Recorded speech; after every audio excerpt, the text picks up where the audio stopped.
Assalamualaikum warahmatullahi wabarakatuh. Perkenalkan, nama saya Monisa Kusumawardani dengan NIM 21055200033 dari Universitas Cikupang Semarang, Fakultas Ekonomika dan Bisnis, Program Studi S1 Akuntansi. Tujuan dari presentasi ini adalah untuk memenuhi nilai ujian akhir semester mata kuliah Manajemen Risiko dengan dosen pengampu Bapak Arif Himawan Dwi Nugroho. Pada presentasi kali ini, saya akan menjelaskan tentang manajemen risiko kredit yang meliputi 1. Definisi, 2. Risiko kredit, dan yang ketiga adalah manajemen risiko kredit. Yang pertama itu ada definisi. Definisi manajemen risiko. Manajemen risiko adalah proses organisasi dalam mengidentifikasi, menilai, dan mengendalikan berbagai ancaman dan tantangan terhadap pencapaian tujuan. Dalam implementasi bisnis, di mana manajemen risiko merupakan bagian peramalan dan evaluasi risiko keuangan atau modal yang dilakukan secara bersama-sama melalui identifikasi prosedur untuk menghindari atau meminimalkan dampak yang terjadi. Ancaman atau risiko dapat datang dari berbagai sumber, termasuk dengan adanya ketidakpastian keuangan, kewajiban hukum, kesalahan manajemen, bencana alam, dan kecelakaan lainnya. Manajemen risiko berperan penting dengan cara memberikan informasi terkait ancaman bisnis dan memungkinkannya untuk mengurangi tingkat risiko yang terjadi.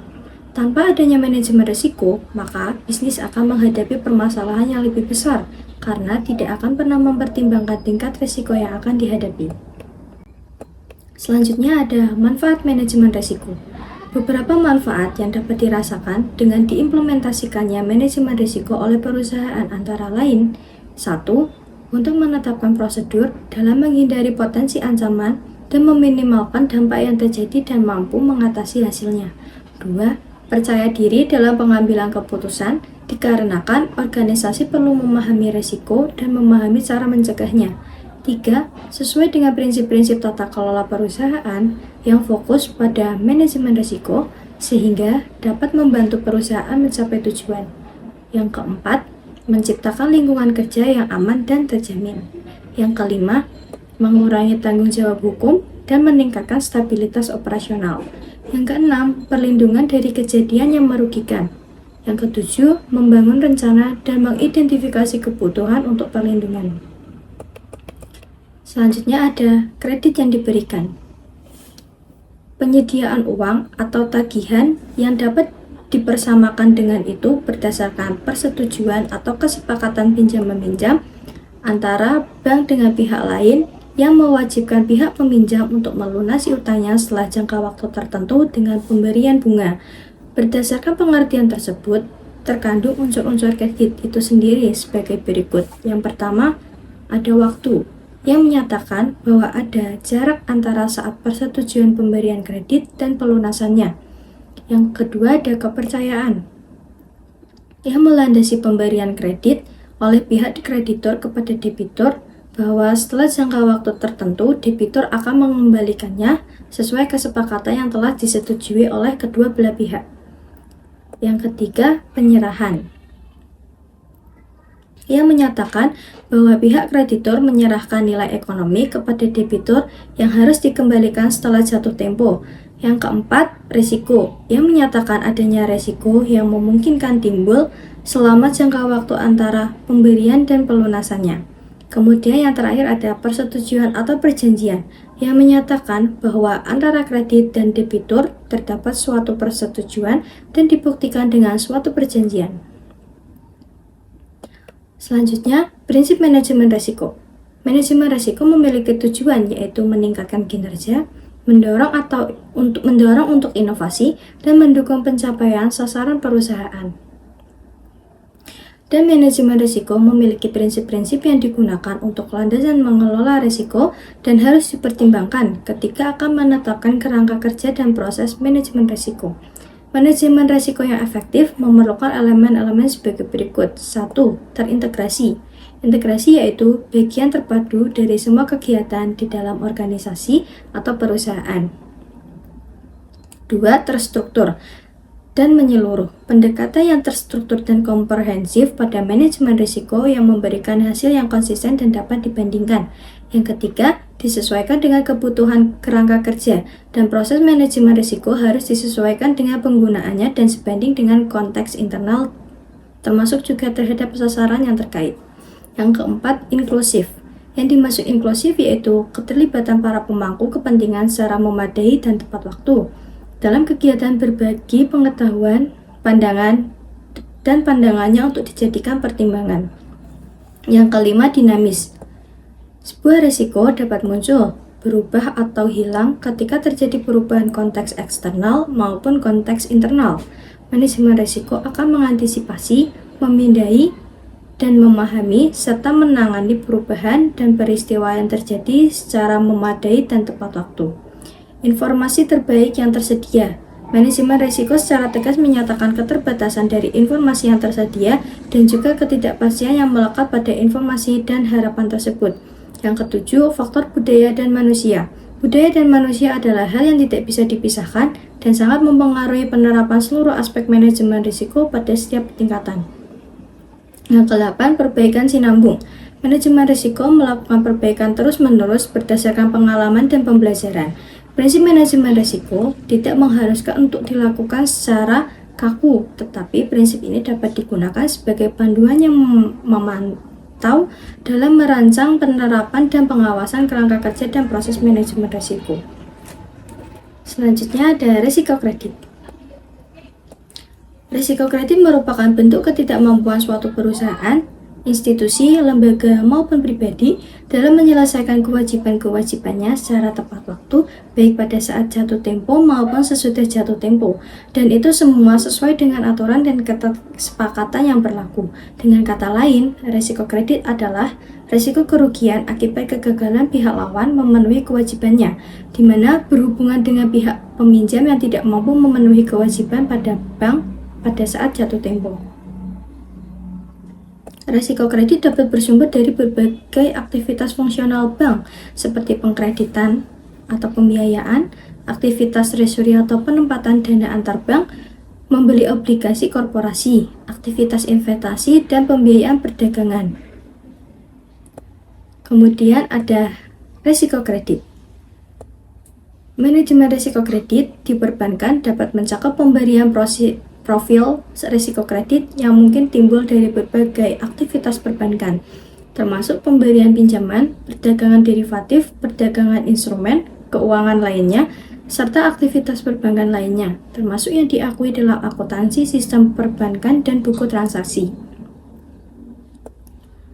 Bank wajib mengatur risiko kredit yang tercatat pada semua portofolio, termasuk mengidentifikasi, mengukur, melihat, dan mengendalikan risiko kredit, juga memastikan modal dan kompensasi yang sesuai dengan risiko yang timbul.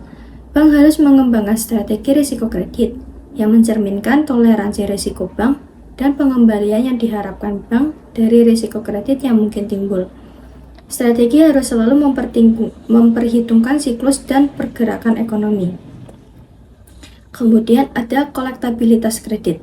Kolektabilitas kredit merupakan klasifikasi status keadaan pembayaran angsuran, bunga atau angsuran pokok dan bunga kredit oleh debitur, serta tingkat kemungkinan diterimanya kembali dana yang ditanamkan dalam surat-surat berharga atau penanaman lainnya. Dalam filosofi pembayaran kembali kredit, terdapat dua dasar analisis debitur dalam pemberian kredit, yaitu itikat baik atau kemauan membayar, atau disebut willingness of payment, dan kemampuan membayar atau disebut dengan ability of payment, di mana untuk menentukan karakter calon debitur diperlukan peninjauan track record secara kuantitatif terhadap kualitas riwayat kredit calon debitur yang ditandai melalui pengecekan kolektabilitas. Sedangkan menurut Otoritas Jasa Keuangan, kolektabilitas adalah keadaan pembayaran pokok atau angsuran, pokok dan bunga kredit oleh nasabah, serta tingkat kemungkinan diterimanya kembali dana yang ditanamkan dalam surat-surat berharga atau penanaman lainnya. Berdasarkan ketentuan Bank Indonesia, kolektabilitas dari suatu pinjaman dapat dikelompokkan dalam 5 kelompok, yaitu 1. Lancar, 2. Dalam perhatian khusus, 3. Kurang lancar, 4. Diragukan, dan yang kelima adalah macet.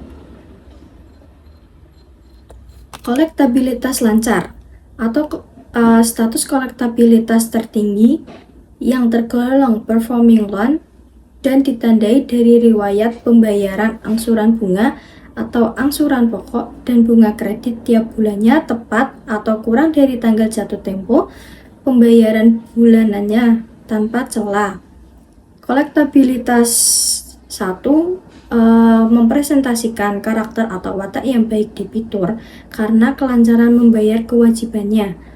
Atau dengan kata lain, apabila debitur selalu membayar pokok dan bunga tepat waktu.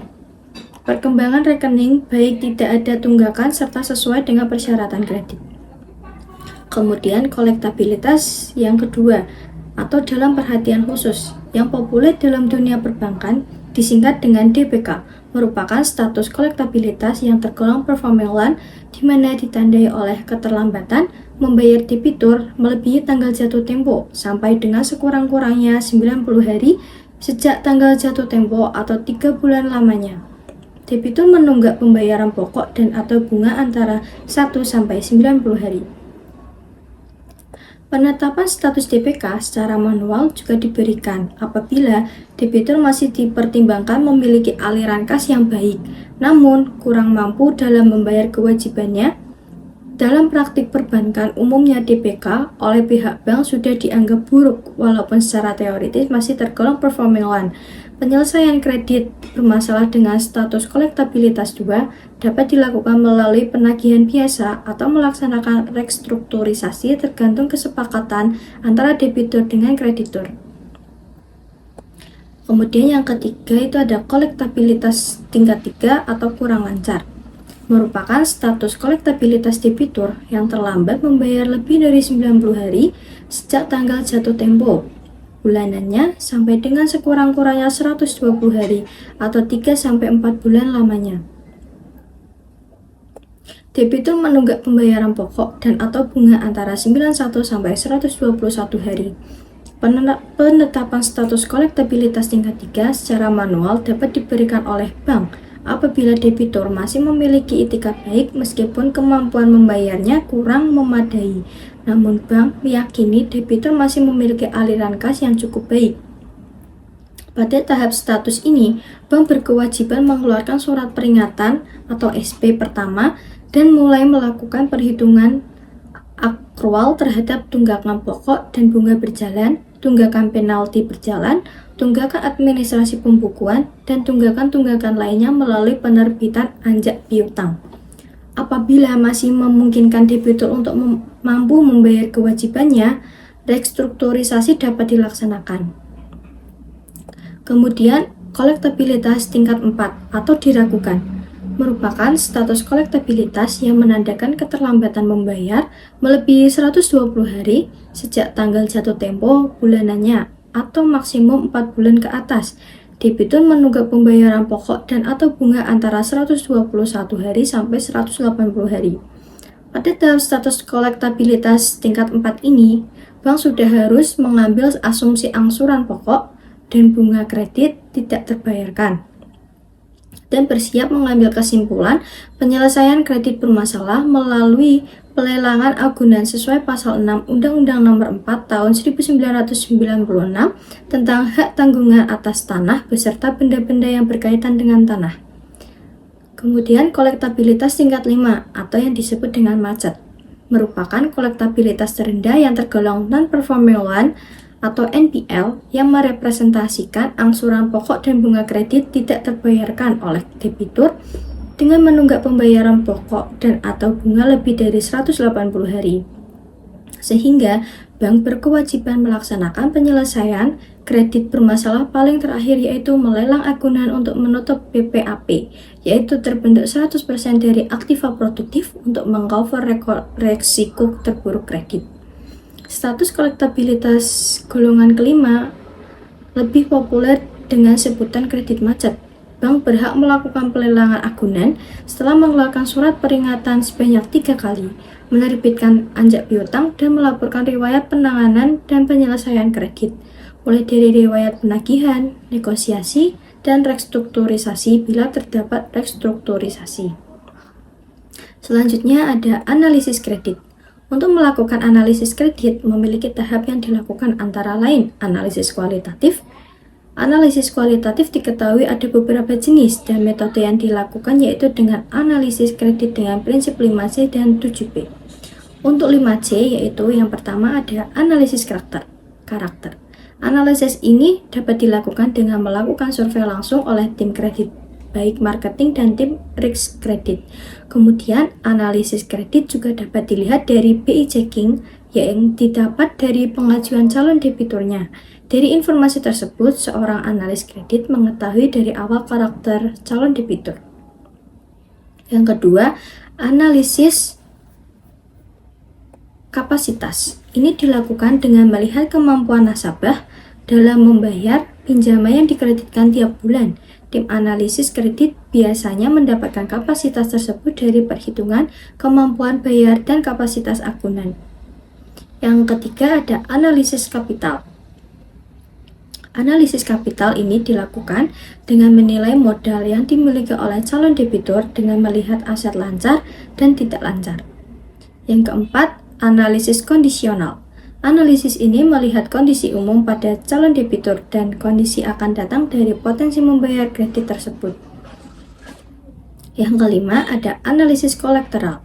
Analisis ini dilakukan dengan memperhatikan jaminan yang diberikan calon debitur terhadap pinjaman yang akan diberikan. Sedangkan untuk analisis 7P, antara lain 1. Personality atau kepribadian. Ini dilakukan untuk melihat kepribadian calon debitur. Yang kedua ada purpose, adalah maksud dan tujuan calon debitur mengajukan kredit. Yang ketiga ada party, artinya penyaluran kredit bank dengan memilah-milah kredit menjadi beberapa golongan. Yang keempat ada payment, adalah cara pembayaran pinjaman oleh nasabah. Yang kelima adalah prospek, adalah melihat kemungkinan dan harapan kredit yang dibiayai. Kemudian yang keenam ada profitabilitas, yaitu pembiayaan oleh bank yang kedepannya memberikan keuntungan kedua belah pihak. Yang ketujuh ada proteksi, yaitu perlindungan. Kemudian selanjutnya ada resiko keuangan. Resiko keuangan atau resiko yang dampak kerugiannya dapat dinilai atau diukur dengan uang. Berdasarkan jangka waktu, resiko keuangan dapat terbagi menjadi resiko jangka pendek dan resiko jangka panjang. Risiko jangka pendek alias kebutuhan-kebutuhan yang muncul secara tidak terduga dalam jangka pendek. Contohnya adalah sakit atau kehilangan maupun kerusakan aset produktif seperti motor mogok atau hilang. Hal tersebut menyebabkan kita tidak bisa bekerja seperti sedia kala dalam waktu sementara atau membutuhkan biaya tambahan seperti biaya untuk berobat atau memperbaiki sesuatu yang rusak. Untuk mengantisipasi risiko tersebut, kita harus menyikapi atau dapat kita sikapi dengan membeli asuransi kesehatan maupun asuransi kendaraan. Selanjutnya adalah risiko jangka panjang, yaitu keadaan tak terduga yang menyebabkan kerugian finansial dalam jangka panjang. Contoh risiko keuangan jangka panjang adalah kematian. Bagi seorang tulang punggung keluarga, kematian menyebabkan hilangnya sumber pemasukan utama dalam keluarga. Selanjutnya ada risiko hukum. Risiko hukum adalah risiko akibat tuntunan hukum dan atau kelemahan aspek yuridis yang dialami suatu perusahaan. Suatu risiko diakibatkan oleh tidak adanya peraturan perundang-undangan yang mendukung dan lemahnya sebuah ikatan disebut sebagai risiko hukum. Seperti halnya tak terpenuhinya syarat sahnya akad atau kontrak maupun peningkatan barang jaminan yang kurang sempurna. Pada risiko hukum ini merupakan bukan risiko yang berdiri sendiri, melainkan ada hubungannya dengan risiko pembiayaan. Selanjutnya, risiko reputasi. Risiko reputasi merupakan risiko kerusakan potensial bagi perusahaan yang diakibatkan oleh opini publik yang negatif. Tujuan dari manajemen risiko reputasi adalah untuk mengantisipasi dan meminimalkan dampak kerugian finansial dan non-finansial dari risiko reputasi bank. Materi yang ketiga ada manajemen risiko kredit. Manajemen risiko kredit adalah kebijakan dan strategi bank untuk memitigasi kerugian akibat risiko kredit dengan memahami kecukupan modal bank dan cadangan kerugian pinjaman pada waktu tertentu. Penyebab risiko kredit itu ada penyebab internal dan eksternal. Untuk penyebab internal, yang pertama ada analisis kurang tepat. Yang kedua, adanya kolusi antara pejabat bank yang menangani kredit dan nasabah, sehingga bank memutuskan kredit yang tidak seharusnya diberikan. Yang ketiga, keterbatasan pengetahuan pejabat bank terhadap jenis usaha debitur. Yang keempat, campur tangan terlalu besar dari pihak terkait. Yang kelima, kelemahan dalam melakukan pembinaan dan monitoring kredit debitur. Untuk yang eksternal itu ada 1. Nasabah sengaja untuk tidak melakukan pembayaran angsuran kepada bank. Yang kedua, debitur melakukan ekspansi terlalu besar sehingga dana yang dibutuhkan terlalu besar.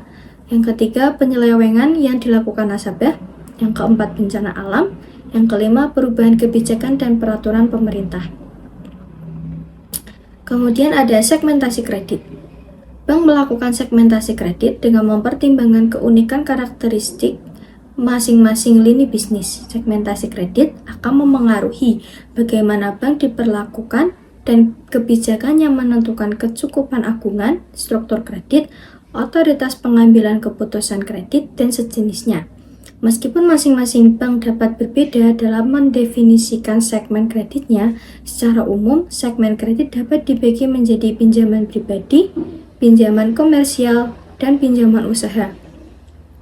Karakteristik masing-masing segmen dapat dilihat pada tabel berikut. Untuk pemberian kredit yang kredit retail itu secara massal, untuk kredit komersial sedikit kompleks, kredit korporasi, tailor mode, dan kompleks. Untuk jenis pembayaran, kredit retail itu kredit atas dasar agunan, untuk kredit komersial itu kredit atas dasar arus kas atau cash flow based lending. Untuk kredit korporasi itu kredit atas dasar arus kas, cash flow based lending. Untuk proses kredit, untuk kredit retail itu sederhana, untuk kredit komersial lebih kompleks dari kredit retail, untuk kredit korporasi kompleks dan seringkali terstruktur. Untuk proses monitoring, untuk yang kredit retail itu relatif mudah dilakukan. Kredit komersial lebih kompleks dibandingkan kredit retail karena bersifat individual. Untuk kredit korporasi, monitor lebih sulit karena pada umumnya mempunyai struktur yang kompleks.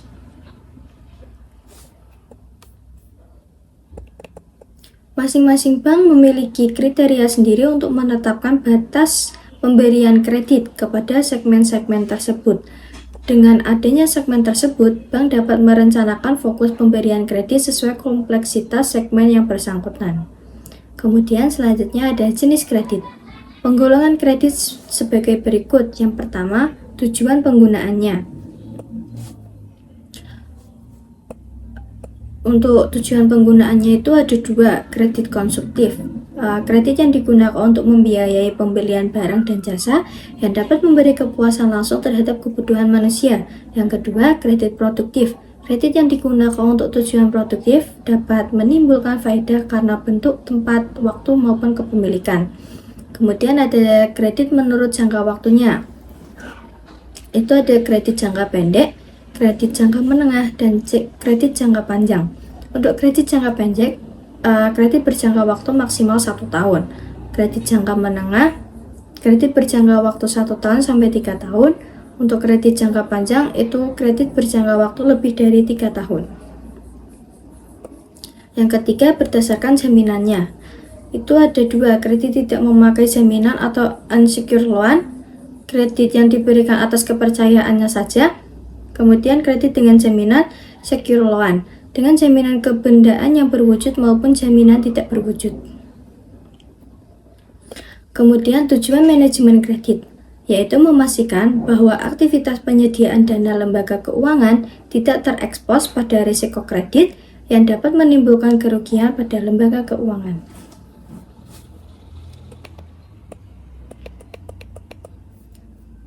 Selanjutnya ada macam-macam risiko kredit. Yang pertama itu ada risiko konsentrasi kredit. Risiko yang diakibatkan konsentrasi penyediaan dana kepada seseorang atau sekelompok orang, industri, sektor, atau area geografis tertentu.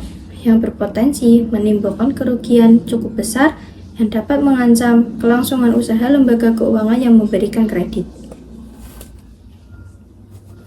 Kemudian yang kedua ada risiko akibat kegagalan.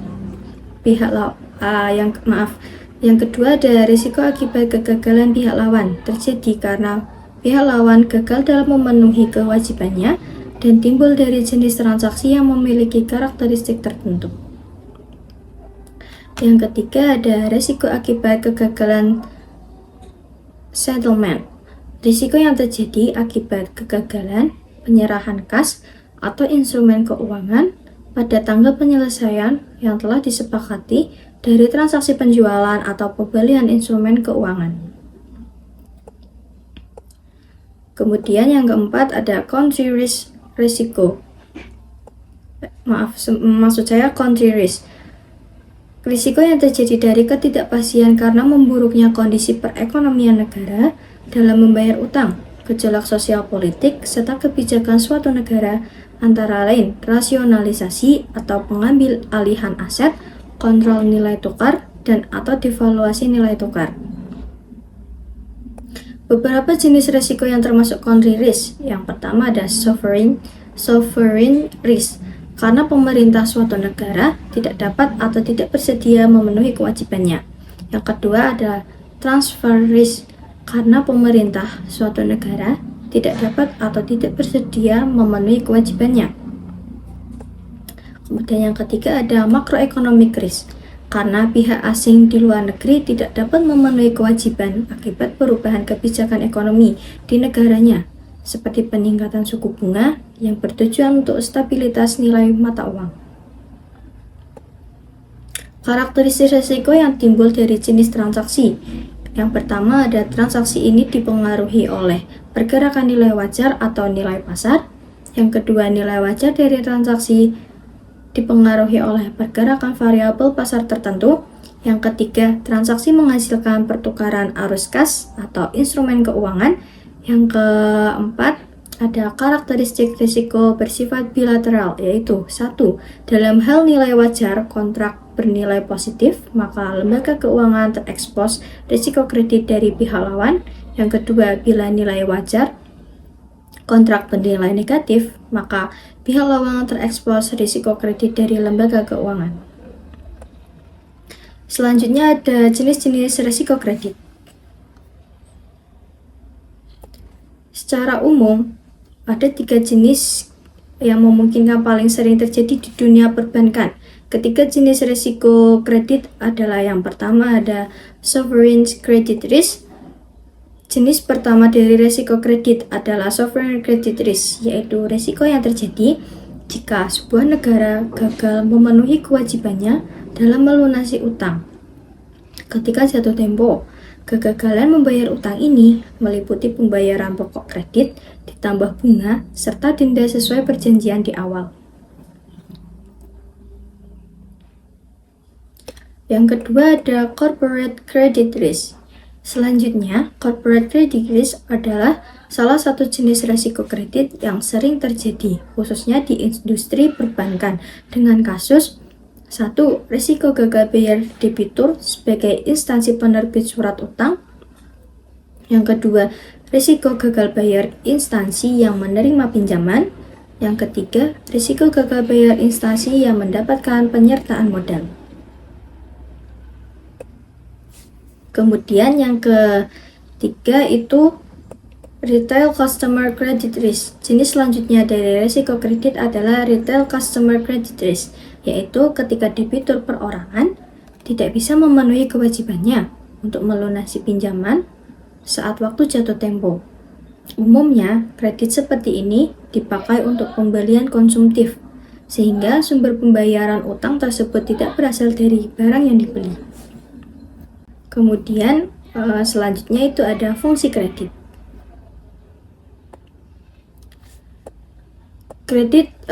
Beberapa fungsi kredit. Yang pertama, kredit dapat meningkatkan daya guna uang. Para pemilik uang atau modal dapat secara langsung meminjamkan uangnya kepada para pengusaha yang memerlukan untuk meningkatkan produksi atau untuk meningkatkan usahanya, Selain itu juga dapat menyimpan uangnya pada lembaga-lembaga keuangan. Uang tersebut diberikan sebagai pinjaman kepada perusahaan-perusahaan untuk meningkatkan usahanya.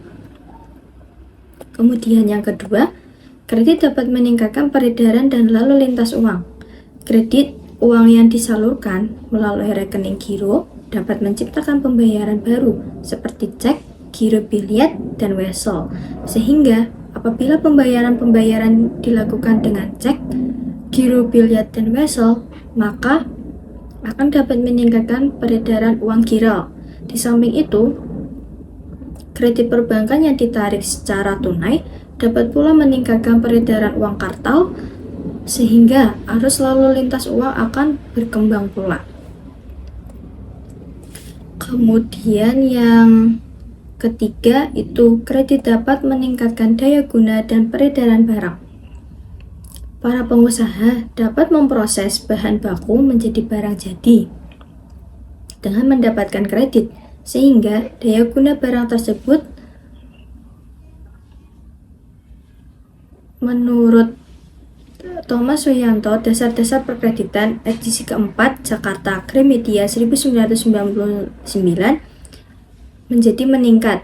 Di samping itu, untuk yang ketiga, kredit dapat meningkatkan daya guna dan peredaran barang. Para pengusaha dapat memproses bahan baku menjadi barang jadi dengan mendapatkan kredit, sehingga daya guna barang tersebut menjadi meningkat. Di samping itu, kredit dapat pula meningkatkan peredaran barang, baik melalui penjualan secara kredit maupun dengan membeli barang-barang dari satu tempat dan menjualnya ke tempat lain. Yang keempat, kredit sebagai salah satu alat stabilitas ekonomi. Untuk menekan laju inflasi, pemerintah melaksanakan kebijakan uang ketat melalui pemberian kredit yang selektif dan terarah. Arus kredit diarahkan pada sektor-sektor yang produktif dengan pembatasan kualitatif dan kuantitatif. Tujuannya adalah untuk meningkatkan produksi dan memenuhi kebutuhan dalam negeri agar bisa diekspor. Kemudian yang ke-5,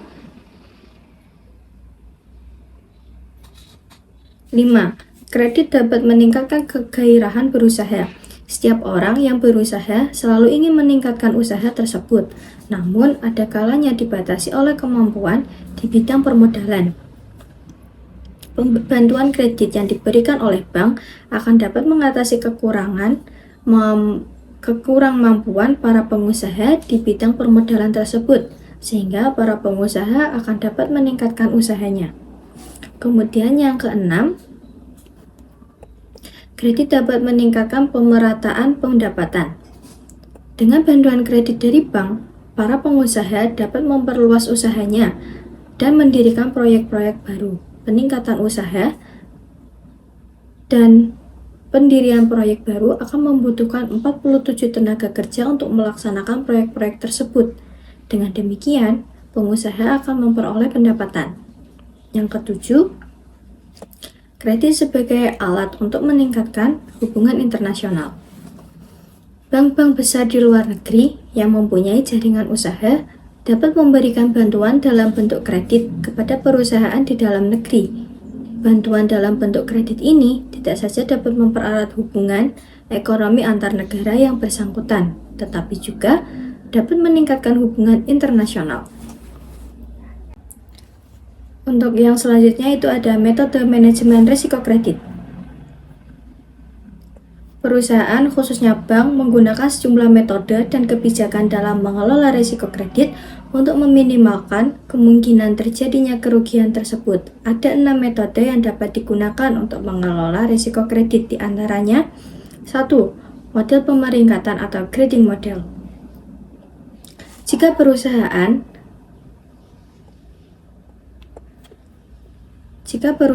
dapat menerapkan kebijakan pemberian kredit yang sehat, kemungkinan risiko masalah akan kecil. Maka langkah pertama yang perlu dilakukan adalah menciptakan model pemeringkatan kredit sebagai sarana untuk menetapkan kemungkinan terjadinya gagal bayar. Perusahaan melakukan kalibrasi risiko yang memungkinkan untuk menetapkan probabilitas tertentu untuk setiap kejadian yang tidak diinginkan. Metode ini memungkinkan perusahaan untuk memastikan bahwa portofolio kredit bank tidak terpusat pada kredit berkualitas buruk. Kemudian yang kedua, manajemen portofolio kredit. Perusahaan mengukur portofolio kredit untuk memberikan keyakinan bahwa kredit yang diberikan tidak terlalu terpusat pada satu wilayah saja. Dengan begitu, perusahaan dapat melakukan diversifikasi pada portofolio kreditnya sehingga risiko terjadinya gagal bayar yang bersifat sistemik dapat ditekan.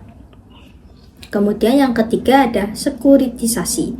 Metode sekuritisasi adalah tindakan menjual sebagian portofolio kreditnya pada investor dalam bentuk surat berharga. Ini merupakan salah satu tindakan yang dapat dilakukan bank untuk melindungi usahanya. Sekuritisasi memungkinkan bank untuk mengurangi potensi exposure yang tinggi pada jenis kredit tertentu yang menurut skenario bank menunjukkan tingkat risiko tinggi. Kemudian yang keempat ada peran agunan. Agunan adalah aktiva yang diperjanjikan debitur untuk mendapatkan kredit dan dapat diambil alih ketika terjadi gagal bayar. Ini memiliki peran penting dalam kebijakan pemberian kredit yang diterapkan oleh bank. Bentuk agun yang paling aman adalah uang tunai, sedangkan bentuk agun yang paling umum adalah properti hunian. Kemudian yang kelima ada monitoring arus kas. Sebagian bank yang mengalami tingkat gagal bayar yang tinggi menurunkan risiko kredit dengan membatasi exposure dan memastikan nasabah bereaksi cepat terhadap keadaan yang berubah. Cara ini dapat mengurangi permasalahan secara signifikan. Yang keenam ada manajemen pemulihan. Pengelolaan yang efisien terhadap suatu kredit yang mengalami gagal bayar dapat menghasilkan pemulihan cukup besar dibandingkan tingkat kerugiannya. Kemudian selanjutnya itu ada proses penerapan manajemen risiko kredit. Yang pertama ada pengawasan aktif Dewan Komisaris dan Direksi. Dewan Komisaris bertanggung jawab dalam melakukan persetujuan dan peninjauan berkala mengenai strategi dan kebijakan risiko kredit pada perusahaan. Sedangkan direksi bertanggung jawab untuk mengimplementasikan strategi dan mengembangkan kebijakan serta prosedur dengan mendukung standar pemberian kredit yang sehat. Memantau dan mengendalikan risiko kredit, mengidentifikasi dan menangani kredit bermasalah. Kemudian yang kedua ada kebijakan prosedur dan penetapan limit.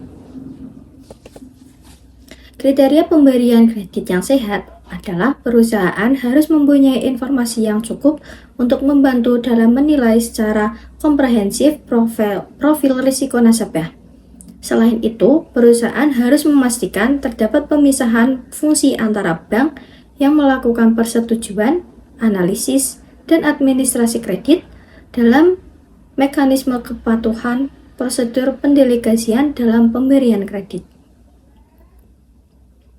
Perusahaan juga harus menetapkan limit untuk seluruh nasabah sebelum melakukan transaksi kredit, yang mana kredit dapat berbeda antara satu nasabah dengan nasabah lainnya. Yang ketiga ada proses identifikasi, pengukuran, pemantauan, dan sistem informasi manajemen risiko kredit. Perusahaan perlu mengidentifikasi risiko kredit yang melekat pada seluruh produk dan aktivitasnya. Kegiatan peminjaman dan jasa pembiayaan perdagangan harus memperhatikan kondisi keuangan nasabah dan ketepatan waktu membayar. Selain itu, sistem pengukuran risiko kredit mempertimbangkan karakteristik setiap jenis risiko, transaksi kredit, kondisi keuangan nasabah, jangka waktu kredit, aspek jaminan, potensi terjadinya kegagalan, dan kemampuan bank untuk menyerap potensi kegagalan. Perusahaan perlu mengembangkan dan menerapkan sistem informasi dan prosedur untuk memantau kondisi setiap nasabah, dapat menyediakan laporan dan data secara akurat dan tepat waktu untuk mendukung pengambilan keputusan oleh direksi dan pejabat lainnya, serta menyediakan data mengenai jumlah seluruh exposure kredit. Yang keempat ada sistem pengendalian intern. Perusahaan perlu mengkaji ulang terhadap proses penyaluran kredit. Tidak hanya itu, perusahaan harus memiliki prosedur pengelolaan penanganan kredit bermasalah, termasuk sistem deteksi kredit bermasalah secara tertulis dan menerapkannya secara efektif. Jika tidak memiliki kredit bermasalah yang cukup signifikan, perusahaan harus memisahkan fungsi penyelesaian kredit bermasalah dengan fungsi yang memutuskan penyaluran kredit. Kemudian selanjutnya ada tahap analisis kredit.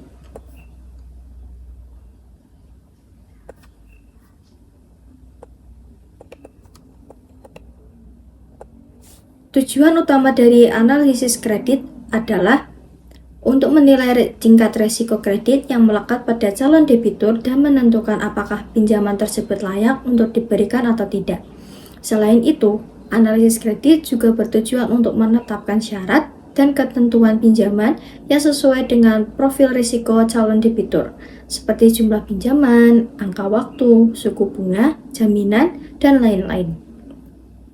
Dengan demikian, analisis kredit dapat membantu pemberi kredit dalam mengambil keputusan kredit yang tepat dan mengelola portofolio kredit secara efektif.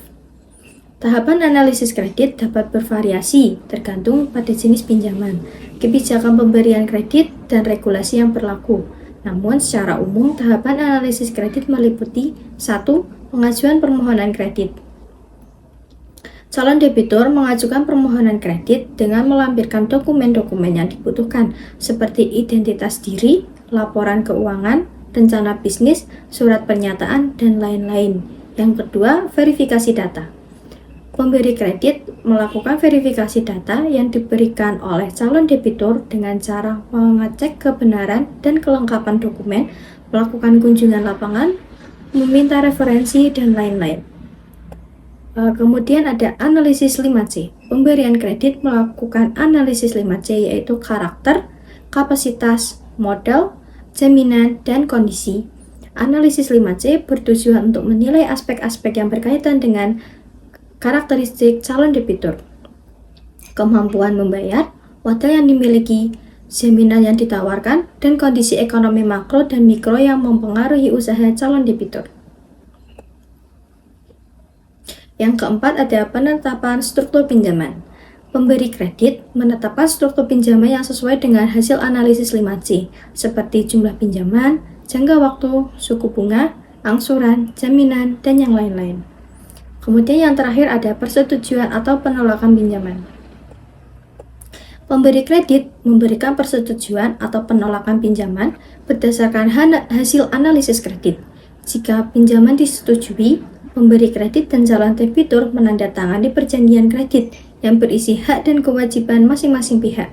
Jika pinjaman ditolak, pemberi kredit memberikan alasan penolakan kepada calon debitur. Selanjutnya ada proses manajemen risiko kredit. Yang pertama itu ada identifikasi risiko. Tahap pertama adalah mengidentifikasi risiko kredit yang dihadapi oleh institusi keuangan. Hal ini dapat dilakukan dengan menganalisis faktor-faktor seperti 1. Kondisi ekonomi.